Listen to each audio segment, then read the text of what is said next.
5 अप्रैल 2025 शाम की बात है, हैदराबाद की बात है। विनय कुमार 21 साल का नौजवान इंजीनियरिंग का छात्र, खेल के मैदान में अचानक मौत हो गई। देखिए ये वीडियो।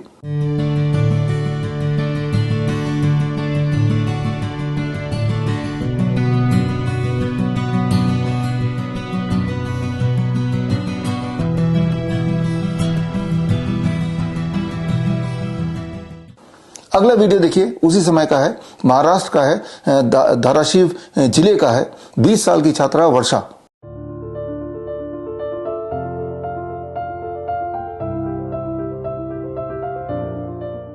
स्टेज पे भाषण देते हुए गिरी, मौत हो गई।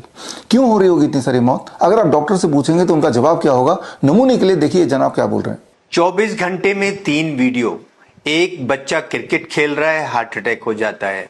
एक बस ड्राइवर बस चलाते हुए हार्ट अटैक हो जाता है। और एक बच्ची स्पीच दे रही है तो स्पीच देते हुए वहीं स्टेज पे गिर जाती है। क्या कारण है इतने हार्ट अटैक का यंग जनरेशन में?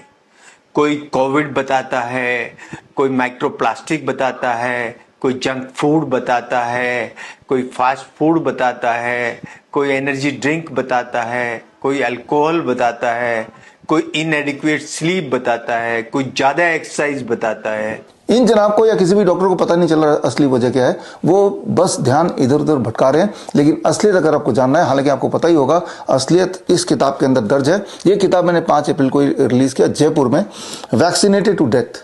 इसमें पूरे दुनिया के 2021 से लेकर अभी तक के रिसर्च पेपर हैं, करीब 3,500 से अधिक।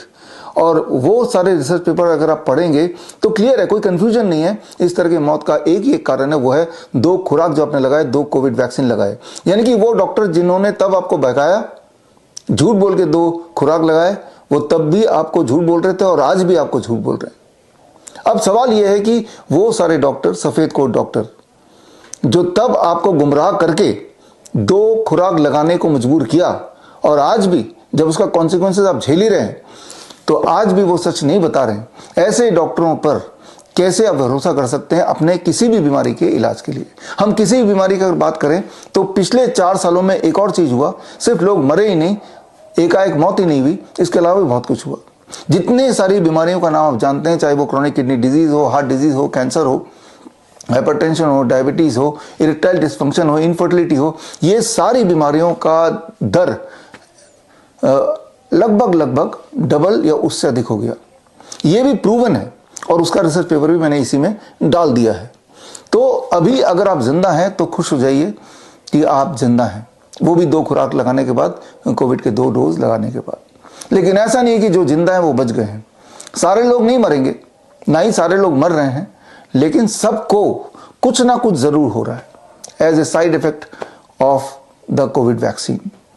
हो सकता है किसी को पूरे स्किन में रैशेस पड़ गए हैं, किसी का किडनी अचानक फेल हो गया हो, कोई कैंसर का पेशेंट बन गया हो।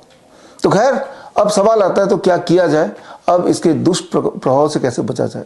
पहले तो ये इंपॉर्टेंट बात आपको समझना होगा कि वो डॉक्टर जिन्होंने गुमराह तब किया, आज भी गुमराह कर रहे हैं, उन पे आप भरोसा नहीं कर सकते।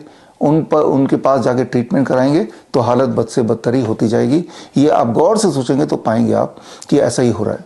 अगर आपको फिर भी डिटेल में जानना है तो 5 अप्रैल को जयपुर में मेरा एक लेक्चर हुआ था। लेक्चर का नाम है curing cancer with medical engineering.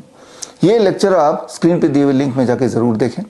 बड़ी से बड़ी बीमारी का आसान से आसान इलाज घर बैठे ही हो सकता है। अधिक जानकारी के लिए कांटेक्ट करें nearest Dr. BRC Clinic @ home।